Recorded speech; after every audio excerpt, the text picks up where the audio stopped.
എന്തെന്ന് ചോദിച്ചാ കുന്തെന്ന് പറയും അഹങ്കാരി പെണ്ണെ നീയെ അടപടലം 3G ആയി ഞാൻ നിനക്കെന്നെ ഇന്നു വേണ്ടെങ്കിൽ എനിക്കു നിന്നെ ഇന്നലെ വേണ്ട ഓടി തങ്കച്ചൻ ചേട്ടൻ ആടിയതല്ലേ സത്യം പറ. അല്ല അതിനൊരു പഞ്ച് പറഞ്ഞില്ല. നിനക്ക് എന്നെ ഇന്ന് വേണമെങ്കിൽ എനിക്ക് നിന്നെ ഇന്നലെ വേണ്ടെന്ന് പറഞ്ഞിട്ട് എന്നിട്ട് ആ ദേഷ്യം തീരണില്ല. ചുമ്മാ വരിയല്ലത്. ഇത് അനുമോൾക്ക് ഡെഡിക്കേറ്റ് ചെയ്ത് തങ്കച്ചൻ ചേട്ടൻ സ്വന്തമായിട്ട് ക്രിയേറ്റ് ചെയ്ത പാട്ടാണെന്നാണ് പറയുന്നത്. എന്തെങ്കിലും പറയാനേ പറയാം. ഇപ്പം ഈ മൈത്രേന്റെ തന്നെ അവര് മൈത്രേനാണ് നോ പറഞ്ഞു, അവര് സെപ്പറേറ്റ് ആവുമെന്ന് പറഞ്ഞു. പക്ഷേ മൈത്രേന്റെ വൈഫിന് അത് അംഗീകരിക്കാൻ 6 മാസത്തോളം എടുത്തെന്നാണ് ഒരു ഇന്റർവ്യൂവിൽ പറഞ്ഞത്. എനിക്ക് തോന്നുന്നു ഇതിന്റെ വർക്കെല്ലാം കൂടെ 1 മാസത്തിനകത്ത്, കാരണം അത്ര വൈരാഗ്യം ഉണ്ടായിരുന്നു ഉള്ളിലെ പക വെച്ചിട്ടാണ് അല്ലേ. എല്ലാ തേപ്പ് കിട്ടിയ ആൾക്കാർക്കും വേണ്ടിയുള്ള ഒരു ഡെഡിക്കേഷൻ. ഇത് നമ്മൾ താറ്റി പറഞ്ഞാണെങ്കിലും ഇതിന് ഇങ്ങനെ ഒരു നല്ല വശം ഉണ്ടല്ലോ എന്നുള്ളത് നല്ല വശമായിട്ട് എടുത്തു കഴിഞ്ഞാൽ എന്തെങ്കിലും അനുഭവങ്ങളുണ്ടോ പ്രണയ? ആദ്യം ഞാൻ വെച്ച പണയം എടുക്കാൻ സൂസിക്കുട്ടിയിലെ ഇളയ കുട്ടി തൂത്തുക്കുടി മോളിക്കുട്ടിക്ക് കൂട്ടിനുണ്ടൊരു പാത്തുമര ആട്ടുകുട്ടി. Hi hello and welcome to Kaumudy movies. It's me Ajna Taj. ഇന്ന് എനിക്കൊപ്പം നിനക്കെന്നെ ഇന്ന് വേണ്ടെങ്കിൽ എന്ന ആൽബം സോങ് ആക്ച്വലി ഇപ്പം സോഷ്യൽ മീഡിയയിലൊക്കെ ഹിറ്റായിട്ട് ഇങ്ങനെ പൊക്കോണ്ടിരിക്കുകയാണ്. അതിൻ്റെ വിശേഷങ്ങളുമായിട്ട് മലയാളികളുടെ സ്വന്തം തങ്കുവും ഡയറക്ടർ മണിച്ചേട്ടനുമാണ് ജോയിൻ ചെയ്യുന്നത്. രണ്ടുപേർക്കും നമസ്കാരം. നമസ്കാരം. തങ്കച്ച ചേട്ടാ, വൻ പവർഫുൾ ഡാൻസ് പാട്ട് എങ്ങനെയാ ഇത് സംഭവം എങ്ങനെ നടന്നു? ഇപ്പം ഈ 2ാമത്തെ ആൽബമാണ് അല്ലേ നമ്മുടെ ആദ്യത്തേത് മറിയടമ്മയുടെ ആട്ടിൻകുട്ടി കഴിഞ്ഞിട്ട് 2ാമത്തെ ആൽബം ആണ്. 2ാമത്തെ ആൽബം. ആദ്യത്തെ ആൽബം ചെയ്തിട്ട് ഒരു 4 വർഷം. 4 വർഷത്തിന് ശേഷം നമുക്ക് നമ്മളെ ടീമിൻ്റെ ഒരു ആൽബം ചെയ്യണം എന്ന് മണികണ്ഠനും മ്യൂസിക് ഡയറക്ടർ എമിൽ മുഹമ്മദും കൂടെ ആയിട്ട് പറയുന്നു. അപ്പോൾ നമുക്ക് നല്ലൊരു സംഭവം കൊടുക്കണ്ടേ? ഇങ്ങനെ പ്ലാൻ ചെയ്തിരുന്ന സമയത്ത് എന്നെ വിളിച്ച് വരുത്തിയിട്ട് നമുക്ക് ഇങ്ങനൊരു സംഭവം പ്ലാൻ ചെയ്താലോ. അങ്ങനെ ജസ്റ്റ് ഒന്നിങ്ങനെ ഒന്ന് പാടി നോക്കി. പിന്നെ പെട്ടെന്നായിരുന്നു എൻ്റെ വർക്കും കാര്യങ്ങളൊക്കെ പടപടാന്ന് പെട്ടെന്ന് പ്ലാൻ ചെയ്ത് നമ്മൾ ഒരു ഉദ്ദേശിക്കാത്ത രീതിയിൽ ആ വർക്ക് നമുക്ക് കയറ്റിയെടുക്കാൻ പറ്റി. നമ്മുടെ പാട്ട് പാടി തുടങ്ങിയാലോ? ഞാനാണ് ഈ സിംഗിൾ കിങ്, നിന്റെ ഈ എപ്പിക്ക് തേപ്പ്, എൻ മനസ്സൊരു ഗോലി സോഡ എറിഞ്ഞങ്ങ് പൊട്ടിച്ചില്ല, എന്തെന്ന് ചോദിച്ചാ കുന്തെന്ന് പറയും അഹങ്കാരി പെണ്ണെ നീയെ അടപടലം 3G ആയി ഞാൻ നിനക്കെന്നെ ഇന്നു വേണ്ടെങ്കിൽ എനിക്കു നിന്നെ ഇന്നലെ വേണ്ട ഓടി നിനക്കെന്നെ ഇന്നു വേണ്ടെങ്കിൽ എനിക്കു നിന്നെ ഇന്നലെ വേണ്ട പോടാ. ഒരു പോടായും കൂടെ വന്നു. അതെ, ഈ ഭാഗങ്ങളാണ് കൂടുതലും വീഡിയോ. തങ്കച്ചന് പാട്ട് ഒന്നെന്ന് വെച്ചാൽ നമ്മൾ ഓരോ ലിറിക് എഴുതി വെച്ചിട്ട് തങ്കച്ചന് പേടിയാണ്, ഇത് പ്രശ്നമാവോ, ഇത് പ്രശ്നമാവോ, ആരെങ്കിലും എന്നെ എന്തെങ്കിലും പറയോ.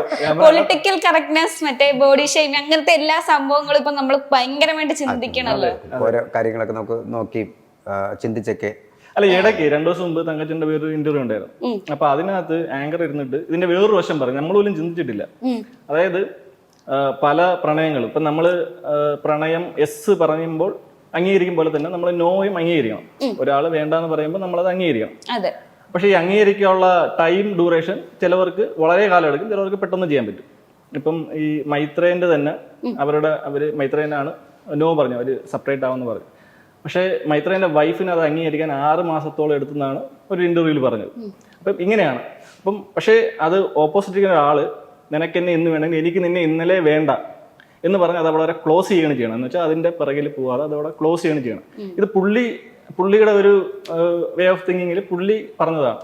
അപ്പോഴാണ് നമ്മൾ അങ്ങനെ ചിന്തിച്ചത്, ഇത് നമ്മൾ താറ്റി പറഞ്ഞാണെങ്കിലും ഇതിന് ഇങ്ങനെ ഒരു നല്ല വശം ഉണ്ടല്ലോ എന്നുള്ളത്. നല്ല വശമായിട്ട് എടുത്തു കഴിഞ്ഞാൽ അതെ എന്നാ പിന്നെ അതൊന്ന് കാണണമല്ല. അല്ല, അങ്ങനെ പറഞ്ഞു കഴിഞ്ഞാൽ പിന്നെ ഒന്നും ചെയ്യാൻ പറ്റും. അതെ, അതെന്ന് വെച്ചാൽ അങ്ങോട്ടും വീണ്ടും വൈരാഗ്യം കൂടും. അതായത് നോ പറഞ്ഞാൽ അതിനെ റെസ്പെക്ട് ചെയ്യാന്നുള്ളതാണ്. നോ പറഞ്ഞാൽ നമ്മൾ വേറെ വഴിയില്ല. നമ്മൾ ഇപ്പം ഒരാളെ നോ പറഞ്ഞു കഴിഞ്ഞാൽ നമ്മൾ ട്രൈ ചെയ്തുകൊണ്ടിരിക്കും. അതെ, നമ്മൾ ട്രൈ ചെയ്ത് സോൾവ് ആവാൻ വേണ്ടി കുറെ ദിവസം ട്രൈ ചെയ്യും. പക്ഷെ ഇതിന്റെ റിസൾട്ട് എപ്പോഴും നോ തന്നെയായിരിക്കും. നമുക്ക് ഒരിക്കലും അത് പിന്നെ ക്ലിയർ ചെയ്ത് എടുക്കാൻ പറ്റില്ല. അപ്പൊ അത് നമ്മൾ അംഗീകരിക്കുക, സ്റ്റാർട്ടിങ്ങിൽ അംഗീകരിക്കുക. ഇത് കുറച്ച് ദിവസം കഴിഞ്ഞാലും നമുക്കിത് റീവർക്ക് ചെയ്ത് എടുക്കാൻ പറ്റില്ല. ഇത് കഴിഞ്ഞു. അപ്പൊ നമ്മളത് പതുക്കെ അംഗീകരിച്ച് അതിന് ചുമ്മാ വരിയല്ലത്. അത് പെട്ടെന്ന് ഇതിന് ഇങ്ങനെ ഒരു ഇങ്ങനെ ഇന്നർ മീനിങ് ഒക്കെ നിങ്ങള് അല്ല ഇങ്ങനെ ഒരു മീനിങ് അല്ല ഞങ്ങൾ ചിന്തിച്ചിട്ടില്ല. പക്ഷെ പുള്ളി പറഞ്ഞപ്പോഴാണ് നമ്മളിങ്ങനെ ഇങ്ങനെ ഒരു ഇതിനൊരു മീനിങ് ഉണ്ടല്ലോ. ഇതിനകത്തെല്ലാം അടങ്ങിയിട്ടുണ്ട്. അല്ല ഞാൻ സാറിന്റെ ഞാൻ വലിയൊരു ഫാനാണ്. ആരാ? മൈത്രേയൻ സാർ. അതെ അതെ വലിയൊരു ഫാനാണ്. അദ്ദേഹത്തിന്റെ വീഡിയോ ഒക്കെ കാണും. തങ്കച്ചൻ ചേട്ടന് ഇതുപോലെ എന്തെങ്കിലും അനുഭവങ്ങളുണ്ടോ പ്രണയ? ആദ്യം ഞാൻ വെച്ച പണയം എടുക്കാൻ ഇങ്ങനെ ആരുടെങ്കിലും എനിക്ക് ഇന്ന് എന്നെ വേണ്ടെങ്കിൽ ഇന്നലെ വേണ്ട അങ്ങനെയൊക്കെ പറഞ്ഞു ഒരുപാട് ഒരു കഥ ഇല്ലല്ല അങ്ങനെ അങ്ങനെ ഇല്ല. അങ്ങനെയുള്ള അനുഭവങ്ങളൊന്നും അനുഭവസ്ഥരായി ഇരിക്കുന്നത്. അവരനുഭവത്തിൽ നിന്ന് ഉള്ളിൽ നിന്ന് വന്നതാണ്. ഞാൻ പുറമേ പാടിയതാണ് കേട്ടാ. പക്ഷെ ഇത് അല്ല എനിക്ക് അത്രയും സ്നേഹം നിങ്ങൾക്കാണ് സ്നേഹം കിട്ടിക്കൊണ്ടിരിക്കുന്നത്. ഞാൻ പറഞ്ഞുതരാം. ഒരു അത്യാവശ്യം ഒരു വർക്ക് പാട്ട് പാടി മ്യൂസിക് ചെയ്ത് പാട്ട് പാടി വീഡിയോ എടുത്ത് എഡിറ്റിങ് ഇതെല്ലാം ചെയ്ത് എടുക്കണമെങ്കിൽ 2-3 മാസം എടുക്കും. എനിക്ക് തോന്നുന്നു ഇതിൻ്റെ വർക്കെല്ലാം കൂടെ 1 മാസത്തിനകത്ത്. കാരണം അത്ര വൈരാഗ്യം ഉണ്ടായിരുന്നു ഉള്ളിലെ പക വെച്ചിട്ടാണ്. അല്ലേ അല്ലേ അല്ലേ അല്ല ഇത് 1, 2, 3 മ്യൂസിക്കാണ് പ്രൊഡ്യൂസ് ചെയ്തത്. അപ്പൊ അവർക്ക് നമുക്ക് ഒരുപാട് ഡിലേ ഇടാൻ പറ്റൂല. കാരണം നമ്മൾ മറിയരമ്മ ആട്ടുംകുട്ടി ഒരുപാട് ദിവസം കഴിഞ്ഞിട്ടാണ് റിലീസ് ചെയ്തത്. ഷൂട്ട് ചെയ്തിട്ട് ഏകദേശം 6-7 മാസം കഴിഞ്ഞിട്ടാണ് റിലീസ് ചെയ്തത്. പക്ഷെ ഇത് വന്നിട്ട് നമ്മൾ ഷൂട്ട് ചെയ്തിട്ട് 1 മാസം കൊണ്ട് തന്നെ പെട്ടെന്ന് റിലീസ് ചെയ്തു.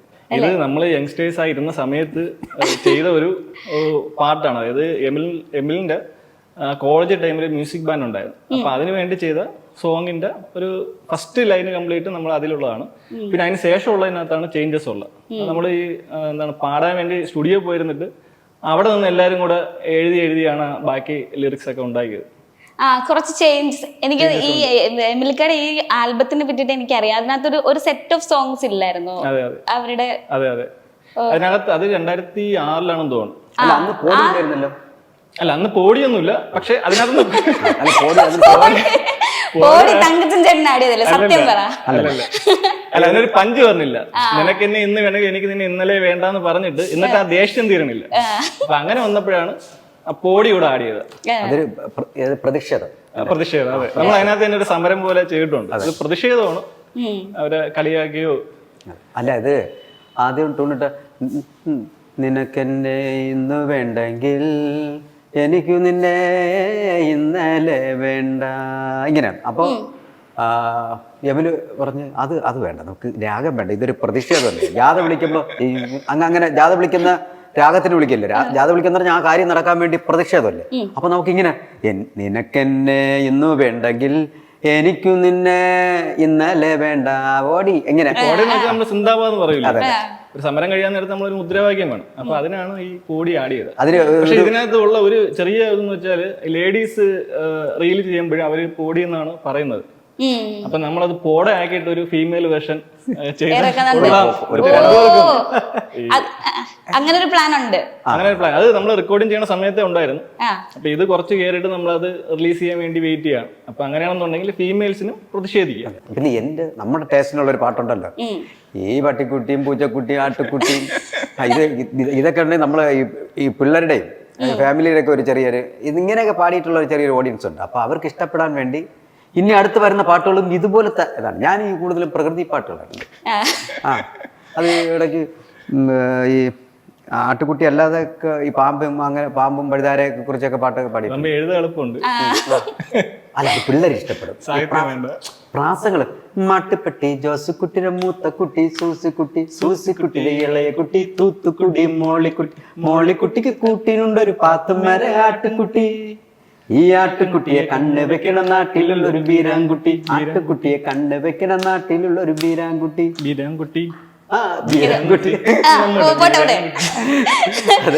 തങ്കച്ചൻ ചേട്ടൻ എനിക്ക് തോന്നുന്നു ഓഡിയൻസിന് എല്ലാവർക്കും ഭയങ്കര ഇങ്ങനെ സിമ്പിൾ ആയിട്ടുള്ള ഒരാളായിരുന്നു. തങ്കച്ചൻ എന്നെ അന്ന് ആദ്യമായിട്ട് കാണണമെങ്കിലും തങ്കച്ചന്റെ ഒരു ഫാനാണ് ഞാൻ.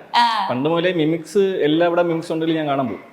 അപ്പൊ അങ്ങനെ തങ്കച്ചനെ നമുക്ക് ഭയങ്കര ഇഷ്ടമാണ്. എനിക്കും എമിലിനൊക്കെ നമ്മൾ സ്കിറ്റ് ഇരുന്ന് കണ്ട് ഇങ്ങനെ നമ്മള് ബാംഗ്ലൂരിലാണ്. അപ്പൊ നമ്മളിരുന്ന് നമ്മുടെ ഹോബി എന്ന് പറയുന്നത് ഡിപ്രഷൻ ആവുന്നത്. വർക്കിന്റെ ഹെവി എല്ലാവരും കൂടെ നമ്മൾ ഡിപ്രഷൻ ചെയ്ത് നമുക്ക് എന്താണ് വർക്ക് പെട്ടെന്ന് തീർക്കണം എന്നൊക്കെ പറഞ്ഞിരിക്കും. അപ്പൊ നമ്മൾ ഈ സമയത്ത് നമ്മൾ റിലാക്സ് ചെയ്യണമെന്ന് വെച്ചാൽ നമ്മൾ നേരെ തങ്കച്ചന്റെ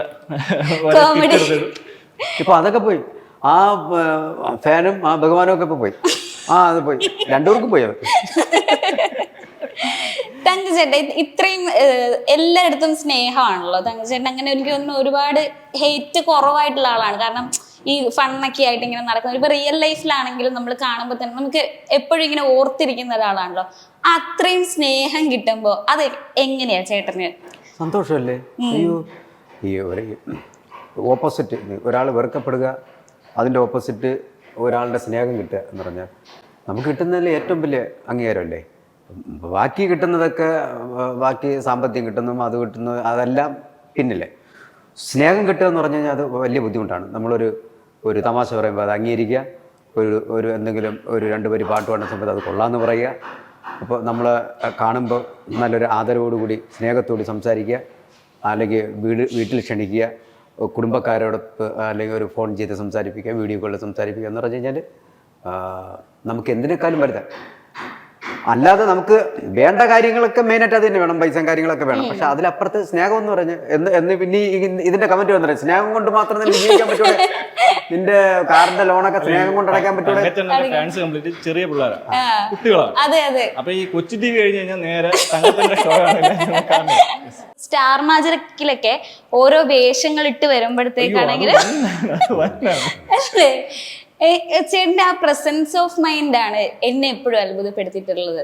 അല്ല, അത് ഞാൻ മുമ്പ് സ്റ്റേജുകളിൽ ചെയ്തുകൊണ്ടിരുന്ന ഒരു സംഭവമായിരുന്നു അത്. അത് പിന്നെ ആ ഷോയിൽ വന്നപ്പോൾ അതിനൊരു പേരിട്ട് ആ ഒരു വേട്ടമ്പള്ളി,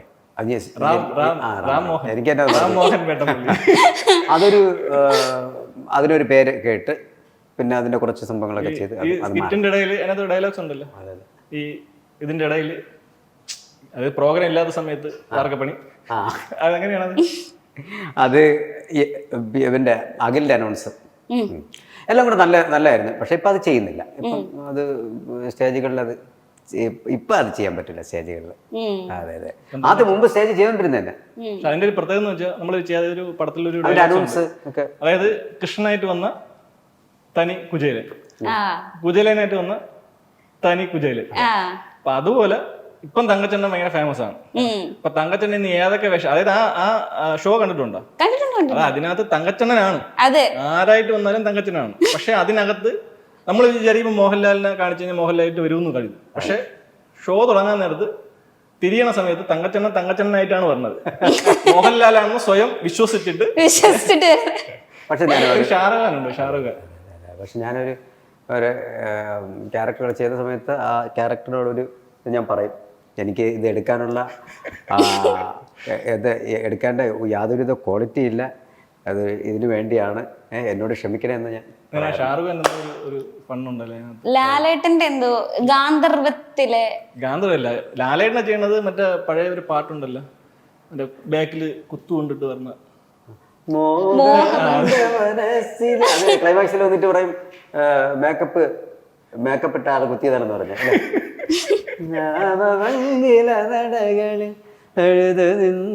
ദൈവമേ, എനിക്ക് ഏറ്റവും ഇഷ്ടപ്പെട്ട പാട്ടാണ്. ചേട്ടൻ ഇതുപോലെ ഈ വേഷം ചെയ്തിട്ടുള്ളതല്ലേ, ഇപ്പം ഒരുപാട് വേഷം സ്റ്റാർ മാജിക് വേദിയിൽ ചെയ്തിട്ടുണ്ടായിരുന്നല്ലോ, സ്ത്രീ ആയിട്ട് ചെയ്തിട്ടുണ്ടായിരുന്നു. ലേഡീസിന്റെ ഇവിടെ ചിരിക്കുന്നു ചേട്ടാ, എന്തിനാ ചിരിക്കുന്നത്? അത് സ്ത്രീയായിട്ട് എന്താ അറിയോ, നമുക്ക് എന്നെക്കുറിച്ച് എനിക്കൊരു ധാരണയുണ്ട്, ഞാൻ എന്താണെന്നൊരു ധാരണയുണ്ട്. അപ്പം നമ്മളൊരു എന്തൊരു സാധനം ചെയ്താലും ഒരു സ്ത്രീയായിട്ട് ചേരുന്നാലും ശരി, അതിൽ ഒരു 90% നീതി പുലർത്തുക എന്നാണ്.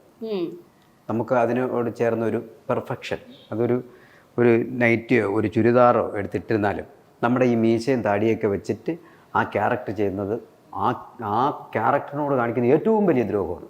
അത് ചെയ്യരുത്. അത് ചെയ്യാതെ അതിന് വേണ്ടുന്ന മീശയും താടിയൊക്കെ എടുത്ത് ക്ലീൻ ഷേവ് ചെയ്ത് കമ്മൽ എന്ന് കരുതിയിട്ട് ഞാൻ അത് ഒരുങ്ങുമ്പോൾ സുന്ദരിയൊന്നും ആകില്ല, ഒരിക്കലും ആകില്ല. പക്ഷേ നമ്മൾ അതിനോട് കാണിക്കുന്ന ഒരു നീതിയുണ്ട്, അത് ഒരു പെർഫെക്ഷൻ ഉണ്ടാകുക. അത് ഞാൻ ചെയ്യുന്നുണ്ട്. അതിനനുസരിച്ചുള്ള സംഭവം ഞാനിപ്പോൾ മാഞ്ചു കൂട്ടുന്നുമുണ്ട്. പക്ഷേ അതല്ല, പക്ഷെ നമ്മൾ ആ ഒരു എന്തൊരു സംഭവം ചെയ്തിരുന്നാലും ശരി, നമുക്ക് അതിനോട് പരമാവധി ഒരു നീതി പുലർത്തുക എന്ന് അത് ഞാൻ ചെയ്യാറുണ്ട്. താടി വഴിക്കാത്ത, അതായത് താടി വടിക്കാത്ത ഒരു ആർട്ടിസ്റ്റ് വന്നിട്ട് ഹരിശ്രീ അശോകനായിരുന്നു. അദ്ദേഹം താടി വടിക്കൂല, കണ്ടിട്ടില്ല. അപ്പം പുള്ളി മീശ മാത്രമല്ല കൃഷ്ണനായിട്ട് വരും, താടി വെച്ച കൃഷ്ണൻ. അത് നല്ല രസമായിരുന്നു, പക്ഷെ അതൊരു ഭംഗിയായിരുന്നു. അങ്ങനെ താടി വടിച്ചില്ലെങ്കിലും അത് പ്രശ്നമില്ല എന്നാണ് ചേട്ടൻ പറയുന്നത്. അല്ല ഞാൻ പറഞ്ഞത്, അല്ല ഇപ്പം നമ്മൾ പണ്ട് മിമിക്സ് കാണാൻ പോകുന്ന നേരത്ത് ഈ കലാഭവന്റെ ഒക്കെ മിമിക്സിൽ നമ്മൾ ഇപ്പോഴത്തെ പോലെ അത്ര ചേഞ്ചസ് ഒന്നുമല്ല. അന്ന് വന്നിട്ട് ഫീമെയിൽ ആവുന്ന സമയത്ത് അവരുടെ കോസ്റ്റ്യൂം എന്ന് പറയുന്നത് വൈറ്റ് ജുബ്ബയായിരിക്കും എല്ലാ ആൾക്കാരും. എന്നിട്ട് അവർ ഫീമെയിൽ ചെയ്യുന്ന സമയത്ത് ഒരു ഷാള് മാത്രം എടുത്തിട്ട്, വേറെ ഒന്നുമില്ല, താടി കാണും എല്ലാം കാണും, ഷാള് മാത്രം എടുത്തിട്ട് സ്കിറ്റ് ചെയ്യും. പിന്നെ കുറെ കാലം കഴിഞ്ഞപ്പോഴാണ് ഈ ചേഞ്ചസ് ആയിട്ടാണ് കോസ്റ്റ്യൂം ചേഞ്ചസ് ആയി, ഡ്രാമ സ്റ്റൈലായി, ബാക്ക്ഗ്രൗണ്ട് മാറി. പണ്ട് ബാക്ക്ഗ്രൗണ്ടിൽ ഒരു കലാഭവൻ മിംസ് എന്ന് പറഞ്ഞിട്ട് ഒരു ബാനർ മാത്രമായിരിക്കും കെട്ടിയിരിക്കണം. ഇപ്പോഴതെല്ലാം ചേഞ്ച് ആയി. അങ്ങനെ ചേഞ്ച് ആണ് ഫീമെയിൽ ചെയ്യുന്ന സമയത്ത്. ചില ആൾക്കാരൊക്കെ വന്ന് ഫീമെയിൽ ആയിട്ട് നിന്ന ഫീമെയിലിനെങ്ങാനും വളരെ ഭംഗിയായിരിക്കും. വളരെ ഭംഗി. എന്താ അറിയാം, അതിന് നമ്മളൊരു വേഷം എടുത്തേണ്ട സമയത്ത് അതിനോട് ഒരു ഉത്തരവാദിത്വമല്ലേ, അതിനൊരു നീതി പുലർത്തണ്ടേ. മീശ വഴിച്ച പിന്നെ വളരെയുള്ള സമയം അല്ല, അങ്ങനെ എനിക്ക് ചില വർക്കുകളൊക്കെ എനിക്ക് പോകാൻ പറ്റാതായിട്ടുണ്ട്. ചേട്ടനിപ്പം എല്ലാവരും ഈ പറഞ്ഞ പോലെ പൊളിറ്റിക്കൽ കറക്റ്റ്നെസ് അങ്ങനത്തെ കാര്യങ്ങളൊക്കെ ഇപ്പൊ സ്റ്റാർ മാജിക്കിന് തന്നെ ഒരുപാട് നേരിടേണ്ടി വന്നിട്ടുണ്ട്. ആദ്യം എൻജോയ് ചെയ്തുകൊണ്ടിരുന്ന ഒരു സെറ്റ് ഓഫ് ആൾക്കാർ പിന്നീട് മാറി ചിന്തിക്കുന്ന പോലെ, അതായത് കാലത്തിനനുസരിച്ച് ഈ പറഞ്ഞ പോലെ body shaming jokes, political correctness അങ്ങനത്തെ കാര്യങ്ങൾ ഒരുപാട് കൊണ്ടുവരുന്നുണ്ട്. അത് ചേട്ടൻ എപ്പോഴെങ്കിലും ഈ പറഞ്ഞ പോലെ പെർഫോമൻസിനെ ബാധിക്കുന്നുണ്ട് എന്ന് തോന്നിയിട്ടുണ്ടോ? അങ്ങനത്തെ ഒരു റെസ്ട്രിക്ഷൻ വരുന്നത് തോന്നണമല്ലോ, അത് തോന്നണം. അങ്ങനെ തോന്നുന്ന സമയത്ത് നമ്മൾ സ്വയം ഒന്ന് മനസ്സിലാക്കിയിരുന്നാൽ മതി. നമുക്ക് ഒരു ധാരണ ഉണ്ടാവണമല്ലോ, അത് വേണ്ടായിരുന്നു, അത് ശരിയായില്ല, അത് പാടില്ലായിരുന്നു. വന്ന് കട്ടിൽ കിടന്ന് ഉടനെ ഉറങ്ങില്ലല്ലോ, ഇങ്ങനെ ഉറങ്ങില്ലല്ലോ. ഉറങ്ങുന്നതിന് മുമ്പ് കിട്ടുന്ന ഒരു 2 മിനിറ്റെങ്കിലും ഉണ്ടാവുമല്ലോ മേളിലോട്ട് നോക്കി ഇങ്ങനെ കിടക്കുന്ന സമയത്ത്. രാവിലെ തൊട്ട് വൈകുന്നേരം വരെ ഉള്ളതെന്ന് ഓർത്താൽ മതി. ഞാൻ അവൻ്റെ അടുത്ത് പറയേണ്ടായിരുന്നു, അത് മോശമായിപ്പോയി, നാളെ ഞാൻ അവനെ കണ്ടത് പറയാം, അത് ചെയ്യേണ്ടായിരുന്നു. ഇങ്ങനെ കാണിക്കേണ്ട എല്ലാം ചിന്തിച്ച് വേണ്ട, 2 മിനിറ്റ് മതി. നമ്മൾ ചെയ്തു പോയതോ അല്ലെങ്കിൽ പറഞ്ഞു പോയതോ എന്ത് കാര്യമെന്നാലും ശരി, ഒന്ന് നമുക്ക് ആലോചിച്ച് ഒന്ന് ക്ലിയർ ചെയ്യത്തക്ക കുറച്ച് ഒരു സമയം എടുത്താൽ മതി. അതിനൊക്കെ ഒരു ബോധം ഉണ്ടാവും. ഏത് കാര്യമായിരുന്നാലും ശരി, നമുക്കത് മനസ്സിലാക്കേണ്ട ഒരു സമയം ഉണ്ടായിരുന്നാൽ മതി. അല്ലേ, നമുക്ക് പാടില്ല, അത് ശരിയല്ല, എൻ്റെ അല്ല, നമ്മൾ വ്യക്തിപരമായിട്ട് ആരുടെ കാര്യമായിരുന്നാലും ശരി, സ്വയം ഒന്ന് മനസ്സിലാക്കിയാൽ മാത്രം മതി. അത് നിങ്ങൾ ഉദ്ദേശിക്കുന്നത് ആക്ച്വലി ഫണ്ണിന് വേണ്ടിയിട്ടാണ്. പലപ്പോഴും അത് തെറ്റിദ്ധരിക്കപ്പെട്ടു പോകുന്ന പോലെ, അതായത് നിങ്ങൾക്കുള്ളിൽ ഒരു ബോണ്ട് ഉള്ളത് കൊണ്ടാണ് നിങ്ങൾ അങ്ങോട്ടും ഇങ്ങോട്ടും സംസാരിക്കുന്നതെന്ന് അറിയാം. പക്ഷെ പുറമേ നിന്ന് കാണുമ്പോഴത്തേക്ക് ഭയങ്കര അങ്ങനെ നമുക്ക് അതിനകത്തുള്ള നമുക്കല്ലേ അറിയാവോ, പുറത്ത് നിന്നവർക്ക് അറിയാൻ പറ്റില്ലല്ലോ. അങ്ങനെ ആകുന്ന സമയത്ത് ആരെന്നാലും അവരവര് ചെയ്തുകൊണ്ടിരിക്കുന്ന മേഖലയിൽ ഒന്ന് ചിന്തിച്ചാൽ മാത്രം മതി. അത് ഇനി മതി, നിർത്താം, അല്ലെങ്കിൽ അത് വേണ്ടായിരുന്നു, പാടില്ല, ഇനി അത് ചെയ്യാൻ പാടില്ല എന്നുള്ള സ്വയം ഉണ്ടായിരുന്നു. അല്ല ഞാൻ പറയുന്നത്, ആർക്കായിരുന്നാലും അങ്ങനെ ചെയ്താൽ മാത്രം മതി. അല്ല നമ്മൾ വളരെ ശ്രദ്ധിക്കട്ടെ, ബോഡി ഷേമിംഗ് ഉള്ള കാര്യങ്ങളൊന്നും ചെയ്യാറില്ല ഇപ്പോൾ പൊതുവെ. അല്ല ഇപ്പൊ നമ്മളിപ്പം സ്റ്റാർ മാജിക് വന്നപ്പോഴേ അനുമോൾക്ക് വേണ്ടി ഉണ്ടാക്കിയ പാട്ടാണോ ഇതെന്നൊരു സംശയം എല്ലാവർക്കും വന്നിട്ടുണ്ട്. എന്താണ് അനുമോൾക്ക് കമന്റ്സ് ഫുൾ ഇത് അനുമോൾക്ക് ഡെഡിക്കേറ്റ് ചെയ്ത് തങ്കച്ചൻ ചേട്ടൻ സ്വന്തമായിട്ട് ക്രിയേറ്റ് ചെയ്ത പാട്ടാണെന്നാണ് പറയുന്നത്. നിങ്ങളുടെ ആ ഒരു ബോണ്ട് എന്താണ് തങ്കച്ചൻ ചേട്ടനും അനുമോളും? ആണോ കോ ആർട്ടിസ്റ്റ് എന്നുള്ളത്, അല്ലാതൊരു ആത്മബന്ധം ഒന്നുമില്ല? ഒരു ആത്മബന്ധം ഒരു അതാ ചോദിച്ചത്. നാട്ടുകാരി നമ്മൾ ഒരുമിച്ച് ഷോ ചെയ്യുന്നല്ലേ, നല്ല സുഹൃത്ത്. പറഞ്ഞോ പറഞ്ഞോ ഈ എന്റെ ക്വസ്റ്റ്യൻ ആൻസർ അനുമോൾക്ക് ഡെഡിക്കേറ്റ് ചെയ്ത് ഉണ്ടാക്കിയ പാട്ടാണോ ഇത്? അല്ല അങ്ങനെയല്ല, ഒരു നിമിത്തം പോലെ അങ്ങനെ പാടി. അത് മറ്റു സ്ഥലങ്ങളിൽ ചെല്ലുന്ന എല്ലാ ആൾക്കാർക്കും, എല്ലാ തേപ്പ് കിട്ടിയ ആൾക്കാർക്കും വേണ്ടിയുള്ള. പിന്നെ തങ്കച്ചൻ ചേട്ടൻ്റെ അടുത്ത് ഇപ്പം അസീസ് ഖാന്റെ ഒരു ഗ്രാഫ് എന്ന് പറഞ്ഞു കഴിഞ്ഞാൽ ഒരുപാട് ഉയരത്തിലാണ്. ഇപ്പം മൂവീസ് ചെയ്യുന്നു, വളരെ സീരിയസ് ആയിട്ടുള്ള റോൾസ്. നമ്മൾ ഫൺ ചെയ്തുകൊണ്ടിരുന്ന ഒരാളായിരുന്നു, പക്ഷെ പെട്ടെന്ന് ട്രാൻസ്ഫോർമേഷൻസും എല്ലാം കാണുമ്പോൾ ഭയങ്കരമായിട്ട് ആക്റ്റീവായിട്ട് നിൽക്കുന്നുണ്ട്. ചേട്ടൻ എങ്ങനെയാണ് ഇപ്പം മൂവീസ് താല്പര്യമാണോ, അല്ലെങ്കിൽ മൂവീസ് ചെയ്യണം എന്നൊരു ഡ്രീം ഉണ്ടോ? ചെയ്തിട്ടുണ്ട് അല്ല ഇനി ആക്റ്റീവായിട്ട് ഈ പറഞ്ഞ പോലെ സീരിയസ് റോൾസ് ഒക്കെ. എന്റെ നാട്ടുകാരനാണ്, എന്റെ ഏറ്റവും അടുത്ത സുഹൃത്താണ്. വർഷങ്ങൾക്ക് മുമ്പ് ഞങ്ങൾ ഒരുമിച്ച് സമിതികളിലൊക്കെ വർക്ക് ചെയ്തിട്ടുള്ളത്. ഒരുപാട് കഷ്ടപ്പെട്ടു വന്നിട്ടുള്ള ആർട്ടിസ്റ്റാണ്. സാധാ സ്റ്റേജുകളിൽ അല്ല അതാണ് ആർട്ടിസ്റ്റ്. സാധാ സ്റ്റേജുകളിൽ നിസാര പേയ്മെന്റിനൊക്കെ പ്രോഗ്രാം ചെയ്ത് അങ്ങനെ കഷ്ടപ്പെട്ട് വന്നിട്ടുള്ള കാരണം അയ്യോ അത് ജീവിതത്തിൽ മാറ്റങ്ങൾ വരണ്ടേ. പിന്നെ എപ്പോഴും അങ്ങനെ കിടന്നാൽ മാത്രം പോരല്ലോ. വരണം സിനിമകളിലൊക്കെ സജീവമായിട്ട് തന്നെ വരണം. അല്ല അത് നല്ലൊരു ആർട്ടിസ്റ്റാണ്. നല്ല ആർട്ടിസ്റ്റാണ്. അതിന് അനുസരിച്ച് പ്രയത്നം ഇനിയും കയറി വരും. അതെ അതെ അതെ അതെ. അപ്പൊ നിങ്ങളുടെ ഇനി അപ്കമിങ് പ്രൊജക്ട്സ് എന്തൊക്കെയാണ്? ഇനി ഇതുപോലത്തെ ആൽബംസ്? സിനിമ ചെയ്യുന്നു. ഓക്കെ. അത് കന്നഡയാണ്. അത് ഒരു സൈഡിൽ നടന്നുകൊണ്ടിരിക്കണം. നമ്മളെ സോങ് വന്നിട്ട് ഒരു 2 സോങ് ഉടൻ തന്നെ പ്രതീക്ഷിക്കാം. ഓക്കെ. തങ്കച്ചേട്ടനാണ് പാടുന്നത്? അതെ, തങ്കച്ചണ്ണന്റെ പാട്ട് തങ്കച്ചണ്ണൻ തന്നെയാണ് പാടുന്നത്. ആർക്കും വിട്ടുകൊടുക്കില്ല. വേറെ സിംഗേഴ്സിനെ നിങ്ങൾ നമ്മൾ വേറെ ആൽബങ്ങൾ പറഞ്ഞിട്ടുണ്ട്. പക്ഷെ നമ്മള് എന്താ തങ്കച്ചണ്ണനില് ആൽബം നിങ്ങൾ അവിടെ ലോക്കായി പോയി. അങ്ങനെയല്ല, ആൽബം ചെയ്യണമെങ്കിൽ പുള്ളി വെച്ചിട്ട് മാത്രമേ ചെയ്യുന്നുള്ളൂ. വേറെ ആൾക്കാർ വെച്ചിട്ട് അങ്ങനെ ആൽബം ചെയ്യണില്ല. അന്ന് പിന്നെ നമ്മൾ ഒരു പൈലറ്റ് മൂവി ചെയ്തിട്ടുണ്ടായി തമിഴിൽ. നമ്മളൊരു സബ്ജക്ട് സംസാരിക്കാൻ വേണ്ടി പോയപ്പോൾ ഒരു പൈലറ്റ് മൂവി, അത് റഹന മേഡമാണ്, എ റഹ്മാൻ സാറിന്റെ സിസ്റ്ററാണ് അത് പ്രൊഡ്യൂസ് ചെയ്തത്. അപ്പൊ അത് കഴിഞ്ഞ ശേഷം ഒരു ആൽബം, ഒരു സിംഗിൾ ചെയ്യണമെന്ന് ഒരു സിംഗിൾ ചെയ്ത്, അപ്പൊ അത് കുഴപ്പമില്ലാതെ പോയി. അതിന് ശേഷം ഒരു മ്യൂസിക് വീഡിയോ ചെയ്യണമെന്ന് പറഞ്ഞിട്ട് അങ്ങനെയാണ് ചെയ്തത്. അപ്പൊ അത് അത്രയും ഫ്രണ്ട്ലി ആയിരുന്നുകൊണ്ടാണ്. അത് എമിലിന്റെ വളരെ സുഹൃത്താണ്, അവരൊക്കെ എമിലുമായിട്ട് വളരെ കോണ്ടാക്ട്സ് ആണ്. അപ്പൊ എമിൽ മുഖാന്തരമാണ് ആ വർക്ക് വന്നത്. അങ്ങനെയാണ് അത് ചെയ്തത്. പിന്നെ തങ്കച്ചെണ്ണ വെച്ചിട്ടാണ് ചെയ്യുന്നത്. വേറെ ആൾക്കാർ വെച്ചിട്ട് അങ്ങനെ ആൽബത്തിലോട്ട് വലിയ താല്പര്യമില്ല. ഏതാണ്? അതെ, വൈബുള്ള ഒരു പാട്ടുമായിട്ട് നമുക്ക് നിർത്താം. നമ്മുടെ സമയം അതിക്രമിച്ചിരിക്കുന്നു. അപ്പൊ ഏത് പാട്ടാണ് പാടാൻ? ഏതാണെങ്കിലും പാടാം.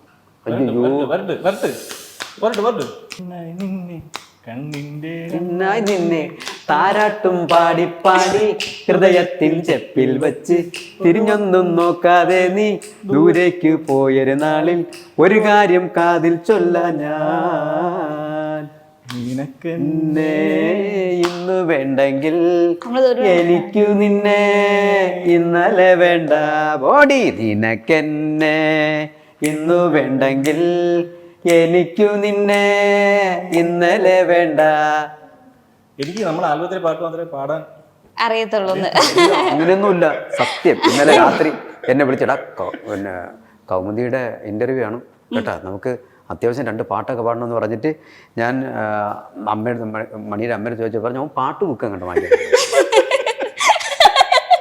പ്രമദ വനമെന്നോ കുളത്തൂപ്പുഴ വനമെന്നോ ഏതോ ഒരു പാട്ട് അവിടെ നിന്ന് റിഹേഴ്സൽ ചെയ്യുന്നു. പിന്നെ ഹരിമുരളി എന്തൊക്കെ കുറെ പാട്ടുകളൊക്കെ അങ്ങനെ റിഹേഴ്സൽ ചെയ്യുന്നു എന്നൊക്കെ പറഞ്ഞ് കുറെ ഞാൻ വിചാരിച്ചു ഇവിടെ ഞെരിക്കുമെന്ന് വിചാരിച്ചത്. അപ്പോൾ ഓൾ ദ വെരി ബെസ്റ്റ്. നിങ്ങളുടെ ടീം ഇതേപോലെ മുന്നോട്ട് പോട്ടെ. ഓക്കെ, അതെ.